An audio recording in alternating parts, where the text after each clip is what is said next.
Grabando.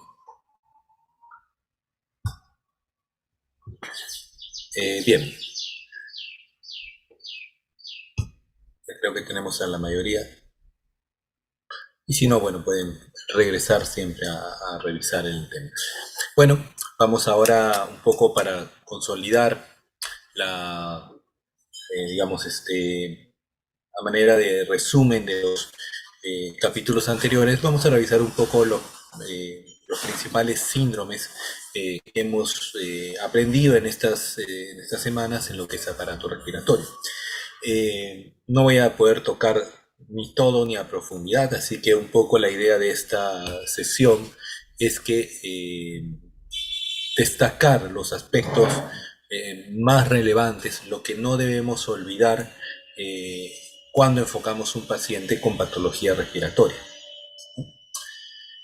Muy bien, entonces una de las cosas que siempre debemos recordar, y esto es para todo semiología y para, en general para la clínica, es que cuando hablamos de síndrome, eh, nos referimos a un conjunto de síntomas y signos que obedecen a una fisiopatología común y permiten orientar, digamos, el diagnóstico a un número limitado de condiciones clínicas, ¿no? Es decir, no podemos, como a veces se hace, ¿no? Eh, Ponen síndrome respiratorio, por ejemplo, cuando ponen en las historias, ¿no? Algunas de ustedes habrán visto eso, síndrome respiratorio. Eso no sirve para nada, pues, ¿no? Porque el síndrome respiratorio es que estás mal del pulmón, es lo mismo que te dice el guachimán, ¿no? Así que, cuando ustedes plantean un síndrome, es un conjunto de síntomas y signos, ¿no? Que nos permiten restringir justamente nuestro diagnóstico diferencial. Y a partir del síndrome podemos hacer un plan de trabajo coherente, basado en evidencia y racional, ¿no? Bien, entonces, a lo largo de estas 3 semanas hemos visto, tanto en la teoría como en la práctica, ¿no? Los síndromes que involucran afectación del parénquima pulmonar, los síndromes asociados al compromiso de vía aérea y particularmente los síndromes bronquiales dentro de estos, los síndromes pleurales, el síndrome mediastínico y la insuficiencia respiratoria aguda. Vamos a centrarnos un poquito más en los tres primeros, dado que mediastínico, bueno, podemos conversar un poco al respecto, es bastante infrecuente, y insuficiencia respiratoria hemos tenido también un seminario a propósito de eso. Este,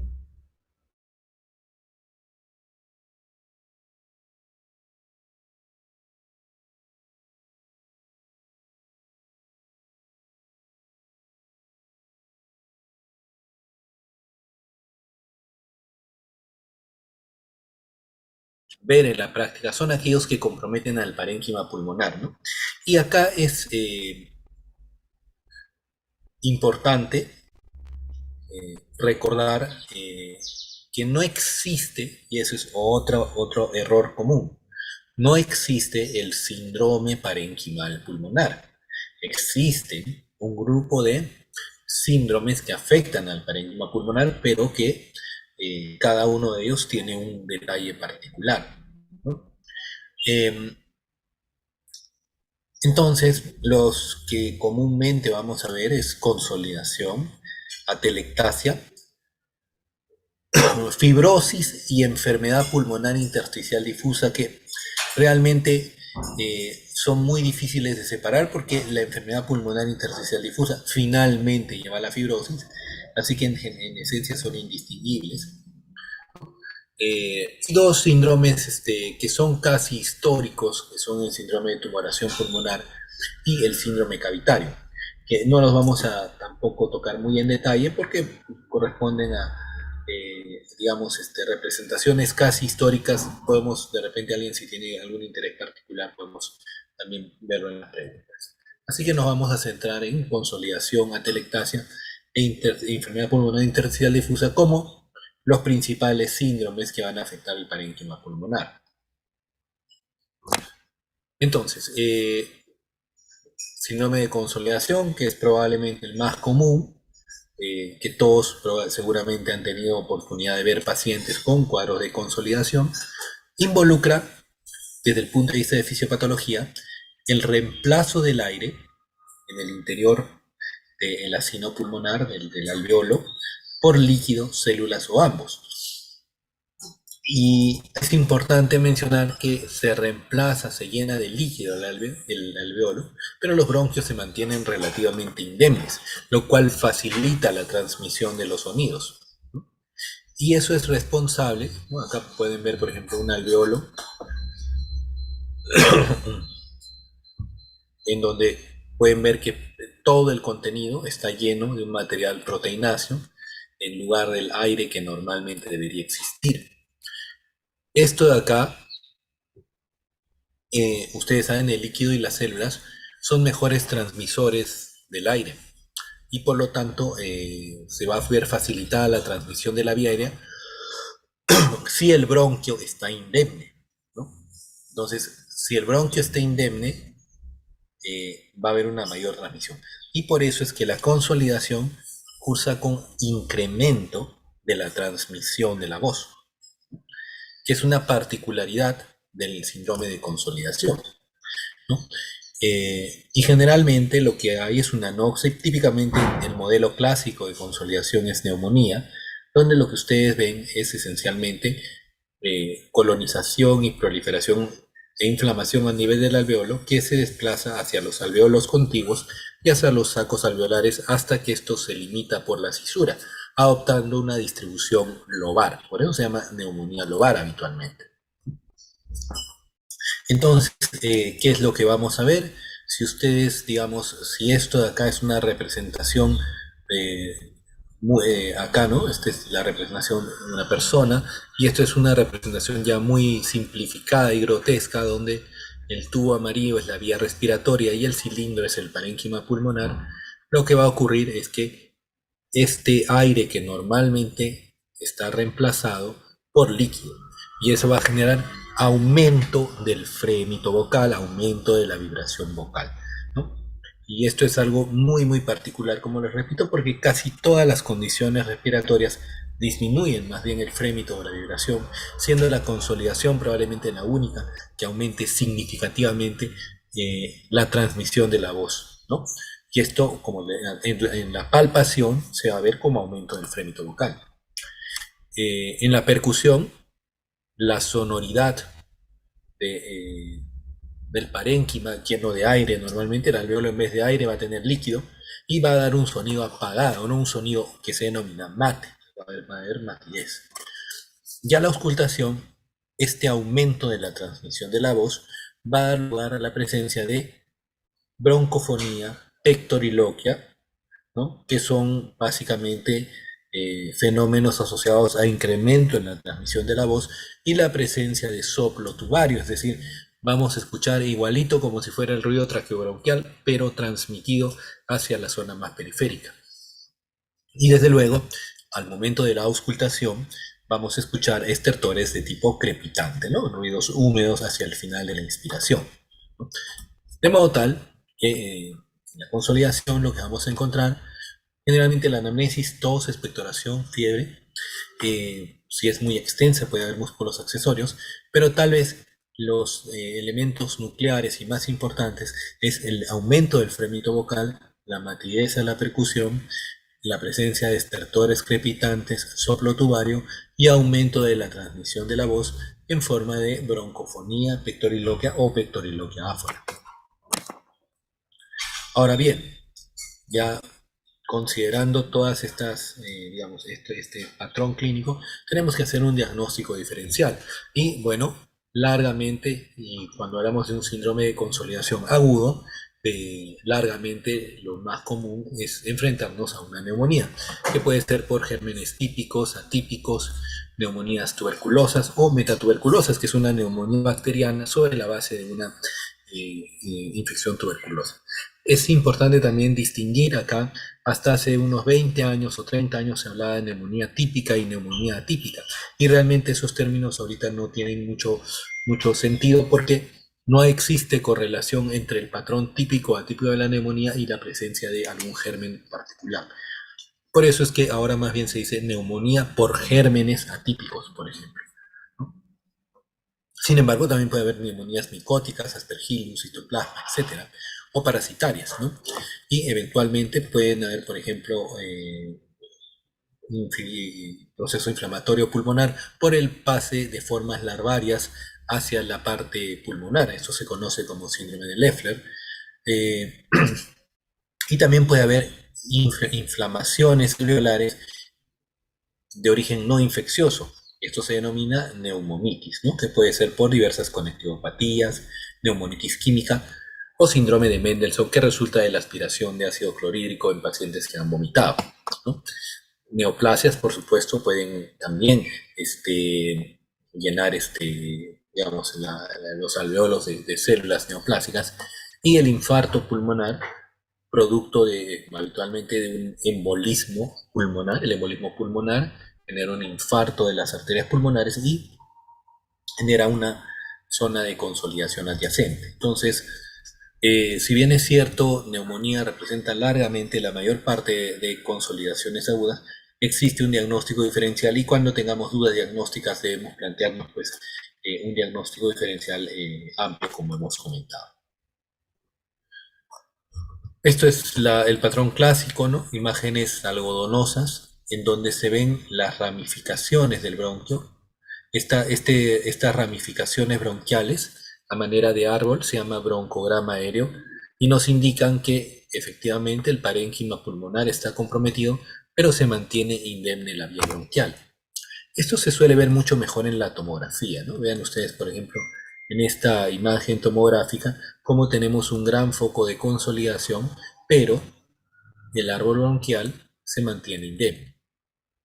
Que esto es consistente con la fisiopatología que hemos comentado. Es el alveolo que se llena de aire, de células o de ambos, ¿no? Muy bien. Entonces, esto constituye lo que es el síndrome de consolidación. Y hay algunos datos puntuales clásicos que no se ven en la mayoría de casos. ¿Ah? La mayoría no tienen ninguna característica particular, pero a veces nos dan algunas características clásicas, ¿no? He visto que hay una mano levantada, pero les voy a pedir que la dejemos para el final de la sesión. Guarden sus preguntas y lo vamos conversando hacia el final de la sesión. A no ser que no me escuchen o no estén pasando las diapositivas, en cuyo caso mejor grítenlo nomás. Entonces, por ejemplo, la neumonía neumocócica va mucho con lo que se llama dolor en punta de costado, es decir, un dolor pleurítico inicial, ¿no? Acompañado de escalofrío y aparición de herpes labial, ¿no? Esto es bastante digamos, típico de neumonías neumocócicas. En las neumonías por Klebsiella, que habitualmente generan destrucción, son neumonías con mucho componente inflamatorio y lesión alveolar importante que generan una mezcla de moco con sangre, dando lugar a esta especie de mermelada de frambuesa o jalea de grosella, como lo llaman los europeos, ¿no? Cuando tenemos grosellas, es como una mermelada de fresa más clara, ¿no? La neumonía por anaerobio se caracteriza por el esputo pútrido, ¿no? Mientras que la neumonía estafilocócica se caracteriza por hallazgos bilaterales. Justo habíamos visto hace poco un pobre señor que hizo una neumonía extensa, bilateral, múltiples focos neumónicos, por haberse puesto inyecciones contaminadas para el dolor lumbar. Muy bien. Otro síndrome que afecta el parénquima pulmonar es la telectasia. Y básicamente en la telectasia lo que hay es pérdida del aire alveolar, pero sin reemplazo. En la consolidación hay reemplazo, ¿no? Por líquido o por células. En la telectasia esencialmente se colapsa el pulmón, digamos, pierde el aire y queda solamente, y se reduce el tamaño pulmonar, ¿no? Entonces, en realidad, la telectasia pueden ser de varios tipos. Ustedes van a ver que hay atelectasias resortivas, cicatrizales, pasivas, por deshidrogenación, etc. Sin embargo, la atelectasia que nos da el cuadro clínico de atelectasia, el síndrome de atelectasia, es únicamente la atelectasia por resorción, ¿no? Que esencialmente consiste en una obstrucción de la vía aérea habitualmente por un tapón mucoso, por eso lo vemos en gente que no maneja secreciones, abuelitos que hacen desórdenes cerebrovasculares, pacientes con desórdenes neurológicos crónicos que tienen incapacidad de eliminar las secreciones, ¿no? Y entonces se genera obstrucción por tapones de moco en los bronquios y eso va a llevar a que se colapse los alveolos, ¿no? Y se reduzca el tamaño pulmonar. Eso, lógicamente, si tenemos una obstrucción en el pasaje bronquial, ¿no? Y vean que acá hay obstrucción del pasaje bronquial, por lo tanto, no vamos a ver el aire bronquial y no vamos a ver broncograma aéreo. O sea, en una telectasia nunca van a ver broncograma aéreo, ¿no? Entonces va a haber disminución del frémito vocal, de la vibración vocal, ciertamente va a haber matidez porque se va a perder el aire, y a la ocultación va a haber abolición del murmullo vesicular, ¿no? Entonces, resumiendo, a la inspección, otra cosa que puede pasar es, como la telectasia es pérdida de todo el volumen, lo que se hace el pulmón es achicarse, y al achicarse va a jalar hacia sí todas las estructuras traqueales y mediastinales. De modo tal que ustedes pueden ver en casos de atelectasias muy grandes, la retracción de la tráquea hacia el lado afectado, ¿no? Con disminución de la movilización de ese lado, ¿no? A la palpación vamos a encontrar disminución de la amplexación con abolición de la vibración vocal. Y a la percusión vamos a encontrar matidez, eh, y puede ser que el área de matidez cardíaca se encuentre desplazada, ya sea hacia la izquierda, si es una telectasia izquierda, o hacia la derecha, en el caso de la telectasia de ese lado, ¿no? A la ocultación, lo que vamos a encontrar es abolición del murmullo vesicular y una disminución importante de lo que es la resonancia vocal, es decir, una ausencia o pasaje muy muy débil de la transmisión de la voz. Y cuando ustedes vean, ¿no?, la radiografía de estos pacientes es muy importante identificar cómo la tráquea y las estructuras mediastinales pueden irse hacia el lado de la lesión, hay pérdida del volumen pulmonar, hay ausencia de broncograma aéreo, ¿no?, y desplazamiento de la fisura cuando son atelectasias, digamos, de un solo lóbulo.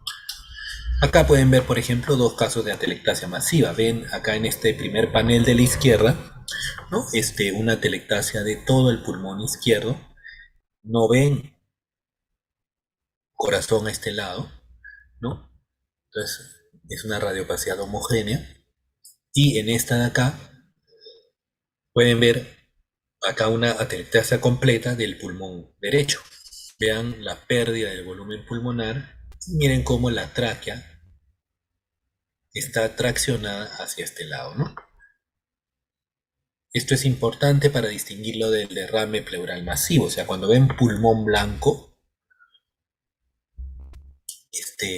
digamos, es un término coloquial para ver una radiopacidad general.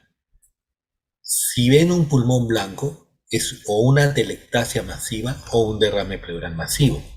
La atelectasia jala la tráquea hacia su lado, mientras que el derrame lo empuja hacia el otro lado, ¿no? Entonces eso nos permite distinguir ambos. Muy bien. La otra condición que afecta el parénquima pulmonar, ¿no?, es la enfermedad pulmonar intersticial difusa. Y acá vamos a encontrar básicamente disminución porque de la capacidad de expansión pulmonar, porque estamos frente a la transformación del intersticio en un, digamos, en un componente inflamatorio fibrótico que no deja expandir al pulmón, ¿no? Entonces, esencialmente vamos a encontrar disminución de la amplexación, disminución de la expulsión pulmonar, disminución del área de percusión pulmonar y probablemente el dato más típico en enfermedades intersticiales es la auscultación de crepitantes secos, ¿no? Como un pega-pega. Eso es lo que se conoce, pega-pega es el nombre coloquial para el velcro. El velcro es esta tela que permite separarse y dar un ruido seco, como el que tienen ustedes, por ejemplo, en los tensiómetros, ¿no? Cuando separan las hojas de tensiómetro, ese ruido es muy similar al crepitante velcro, ¿no? Muy bien. Entonces, hemos visto, digamos, como parte de los principales síndromes que afectan al parénquima pulmonar, tenemos la condensación, tenemos a la telectasia y tenemos a la enfermedad intersticial difusa que eh, muchas veces se cataloga de manera separada por efectos didácticos, sin embargo, el intersticio es parte del parénquima, ¿no? Así que también son enfermedades parenquimales. Muy bien, ahora nos vamos a ir hacia las enfermedades o síndromes que afectan a los bronquios, ¿no? Y básicamente los bronquios pueden tener obstrucción de dos tipos, ¿no? Una obstrucción de tipo mecánico, en la que puede haber una obstrucción, por ejemplo, endobronquial por un tumor o por un cuerpo extraño. Pero lo más común es que tengamos cuadros de hiperreactividad bronquial, es decir, que el bronquio se estreche de manera normal frente a determinados estímulos. Esto lo podemos encontrar en forma aguda en la bronquitis aguda o en forma crónica en el asma y en la enfermedad pulmonar obstructiva crónica. Entonces, el síndrome de hiperreactividad bronquial es básicamente un estrechamiento anormal como consecuencia de la hiperreactividad del bronquio frente a agentes inhalados. Y lo que vamos a encontrar son síntomas, ¿no? Tos habitualmente, y el paciente les va a referir, ¿no? Silbido de pecho, a veces le va a decir me hierve el pecho, doctor. Puede haber disnea, expectoración en grados variables, y al examen físico lo que marca el síndrome de hiperreactividad bronquial es la presencia de sibilancias, habitualmente expiratorias, y por supuesto al momento que nosotros auscultamos vamos a escuchar una expiración prolongada. Muy bien, entonces las sibilancias, ¿por qué ocurren en la expiración? Bueno, esencialmente porque en la inspiración la vía aérea intratorácica se dilata, mientras que en la expiración se contrae. Y luego, opuesto ocurre con la vía extratorácica. Por eso es que cuando yo tengo un problema extratorácico, laringio, por ejemplo, o traqueal alto, los ruidos que vamos a encontrar son inspiratorios, el cornaje, el estridor. Mientras que cuando tengo obstrucción bronquial, eso va a ponerse de manifiesto en la expiración, que es donde las vías aéreas intratorácicas colapsan, ¿no? Habitualmente esa reducción no es significativa, pero cuando uno tiene una vía aérea estrechada por inflamación, en la expiración eso se va a hacer mucho más patente y va a generar estas sibilancias, ¿no? Ahora bien, ¿cuáles son las causas más comunes del síndrome de hiperreactividad bronquial?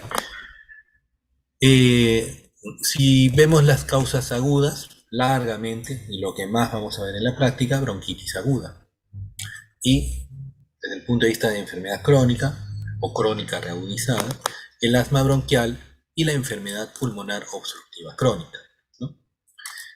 Vamos a dar una pequeña mirada, un poquito a lo que hay sobre asma y solamente comentarles que tenemos definiciones muy recientes.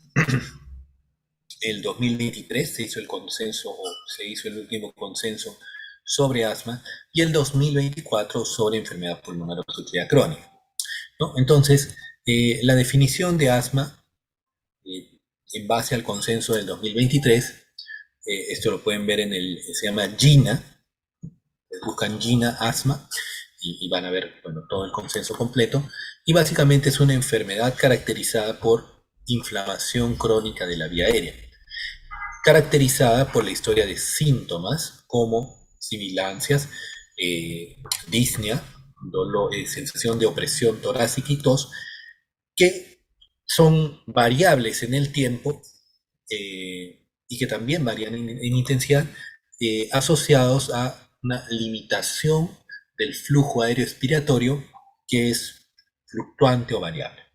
¿A qué nos referimos con esto? Si nosotros digregamos esto, entonces lo que tenemos que evidenciar es, uno, historia de síntomas, ¿no? Eso es lo que nosotros vamos a encontrar en nuestra anamnesis. Dos, limitación confirmada del flujo expiratorio.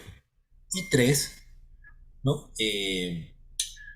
Digamos, limitación de lo que es el flujo aéreo, ¿no? Entonces, ¿cómo es esto? Primero, síntomas, ¿no? Primero, eh, generalmente es más de un síntoma, ¿no? Que puede ser, ¿cuáles son los síntomas, digamos, cardinales para pensar en asma? Sibilancia, o sea, que el paciente diga, me silbe el pecho, me falta el aire, me oprime el pecho o tos. Generalmente, más de uno. Los síntomas varían en intensidad en el tiempo. Los síntomas, a su vez, suelen tener mayor intensidad durante la noche o después de caminar y son desencadenados por ejercicio, risa, alergias o aire acondicionado. Y estos síntomas pueden empeorar con infecciones virales y es muy típico el cuadro de, entre comillas, la gripe mal curada, que básicamente es un paciente con asma, le da una gripe y se queda con tos un mes. Entonces, siempre el desencadenante, la infección viral como desencadenante es importante. Luego, una vez que identificamos los síntomas, tenemos que evidenciar, ¿no?, la limitación al flujo aéreo, ¿no? Entonces, primero tenemos que documentar una variabilidad excesiva en la función pulmonar, es decir, básicamente una prueba de reversibilidad al broncodilatador, es decir, nosotros le damos al paciente un broncodilatador y mejora la función pulmonar, ¿no? Eso es muy característico. Y esto además tiene que acompañarse de evidencia de la limitación al flujo aéreo, ¿no? Es decir, para ver si hay limitación del flujo aéreo, generalmente nos vamos a la relación BEF1 sobre capacidad vital forzada. Esto ya lo han visto seguramente en la clase, de modo tal que cuando nosotros vemos una relación del BEF1 entre capacidad vital forzada debajo del 75-80%, esto es consistente con un patrón obstructivo, ¿no? Entonces, patrón obstructivo con reducción del cociente BEF1 sobre capacidad vital forzada, el cual mejora con el uso de broncodilatadores en el contexto de pacientes con síntomas más o menos típicos. Y eso es la definición que hoy en día nos da el GINA del asma. Este año, en enero, también ha salido la definición ya consensuada de enfermedad pulmonar obstructiva crónica, que es una enfermedad pulmonar heterogénea caracterizada por síntomas respiratorios crónicos, disnea, tos, expectoración de estos síntomas, debido a anomalía de la vía respiratoria o alveolar, que causa una obstrucción persistente. Y esto es clave para distinguir asma de POC. Habíamos visto que en el asma uno le da un broncodilatador y mejora, ¿no? Hay una reversibilidad de la obstrucción. En cambio, en EPOC es una obstrucción persistente, no reversible y a menudo progresiva. Y entonces, ustedes cuando hagan EPOC van a revisar, ¿no? Van a encontrar primero confirmar, o sea, en el contexto de pacientes con síntomas respiratorios crónicos, habitualmente tos, disnea, ¿no? Primero confirmo con espirometría y esto se confirma con una relación de volumen expiratorio forzado al primer segundo sobre capacidad vital forzada por debajo de 0.7. Si esto tiene el paciente en el contexto de síntomas respiratorios, ya definimos que tiene probablemente enfermedad pulmonar obstructiva crónica. Y luego de eso, la categorizamos en función, esto no es necesario que se aprendan, no tiene ningún sentido que lo memoricen, pero lo importante es que sepan que de acuerdo a qué porcentaje del volumen expiratorio forzado al primer segundo retiene el paciente, podemos clasificar en diferentes grados de severidad, ¿no? Entonces, yo, por ejemplo, tengo un paciente que tiene su volumen expiratorio forzado al primer segundo, que es menos del 30%, no llega ni a la tercera parte de lo que debería tener para su edad. es el peor estadio. Entonces, más de 80, Gold 1, Gold 2, Gold 3 y Gold 4, ¿no? Y luego de eso, en una clasificación que es un poco, eh, a veces uno no la entiende muy bien, pero lo que hace es evaluar la historia de exacerbaciones eh, durante el año, y por otro lado ve score de disnea y de calidad de vida, eh, sintomatología general. Entonces, a partir de eso clasifica como A, como B o como E. ¿Qué pasó con la C y con la D? Nadie lo sabe. Es A, B y E, nada más. Entonces esto lo van a ver con mayor detalle cuando lleven neumología en clínica 1, pero un poco para que tengan digamos, la noción general. EPOC, ¿no?, involucra síntomas respiratorios crónicos de naturaleza progresiva con un patrón obstructivo no reversible con broncodilatador. Eso es. Muy bien. Ahora vamos a darle una mirada a los síndromes pleurales que involucran derrame pleural y neumotórax. Pues el derrame pleural resulta de la ocupación del espacio pleural por líquido.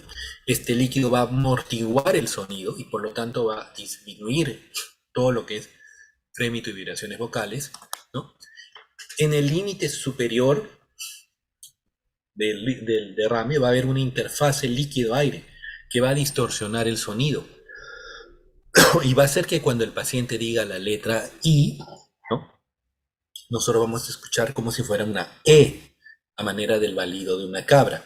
Y eso se denomina egofonía o pectoriloquia caprina.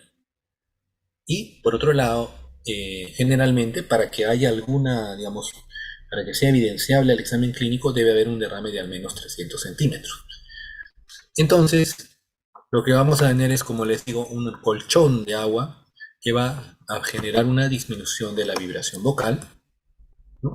Y lo que puede haber es abombamiento del lado afectado. Esto es solamente en derrames pleurales muy crónicos, ya casi no lo vemos, pero sí que hay disminución de la amplexación y del frémito vocal al momento de la palpación, matidez a la percusión y a la auscultación, ablación del monoido vesicular y egofonía, ¿no? En los derrames pleurales también radiológicamente van a ver esta curva clásica, ¿ven?, esta curva cóncava hacia arriba, que se denomina curva de Damasó, y esto nos dice con toda seguridad que esto es un derrame pleural. Ahora también pueden encontrar derrames mucho más grandes, en donde acá, por ejemplo, pueden ver un derrame pleural masivo, y a diferencia de la telectasia, en donde la telectasia tracciona, o sea, jala la tráquea y las estructuras mediastinales hacia su lado, acá más bien la tráquea es desplazada, o sea, es empujada hacia el lado contralateral. Entonces, cuando vemos una gran radiopacidad, sin broncograma aéreo, porque si tiene broncograma aéreo es una consolidación, si no tiene broncograma aéreo, entonces si jala la tráquea es una telectasia, si desplaza, o sea, si empuja la tráquea, es un derrame pleural. Y vamos a finalizar con el neumotórax, que básicamente es, si esto de acá es la caja torácica y estos dos cilindros son los pulmones, básicamente se desinflan, entre comillas, y nos queda todo un espacio lleno de aire en la caja torácica. De modo tal que lo que vamos a encontrar es un pulmón colapsado y una cavidad llena de aire. Puede haber desplazamiento traqueal si es un neumotórax a tensión. Hay aumento de sonoridad a la percusión, o sea, vamos a percutir y vamos a encontrar como si fuera un tambor hueco. Esta hipersonoridad o hiperresonancia, el grado extremo se llama timpanismo, ¿no? Y va a haber abolición del murmullo vesicular y va a ser reemplazado por un soplo o por un ruido que semeja a soplar por el pico de una botella. Esto se denomina soplo anfónico. Acá, por ejemplo, pueden ver un neumotórax. Esto se llama el muñón de colapso. Ven acá el pulmón. Y todo esto es aire, ¿no? Radiolúcido, sin estructuras vasculares. Entonces, este es el muñón de colapso. Y este neumotórax, además, tiene, vean ustedes la particularidad que desplaza la tráquea y las estructuras mediastinales. Las está empujando. Por lo tanto, se denomina como un neumotórax a tensión. El neumotórax a tensión es una emergencia médica. Bien, Este cuadrito se los voy a dejar para que lo puedan, digamos, tener de referencia. Está en el libro también que les hemos dejado. Y imprímanlo y ténganlo. Es una buena manera de revisar todos estos síndromes que hemos revisado, ¿no? Que hemos ido planteando en el transcurso de la exposición, ¿no?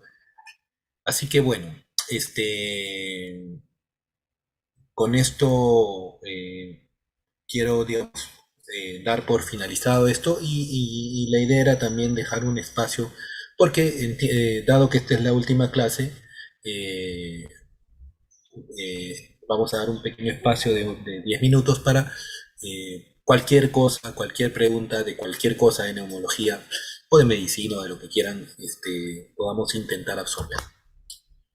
Así que ahí nos detenemos. Muchas gracias y no sé si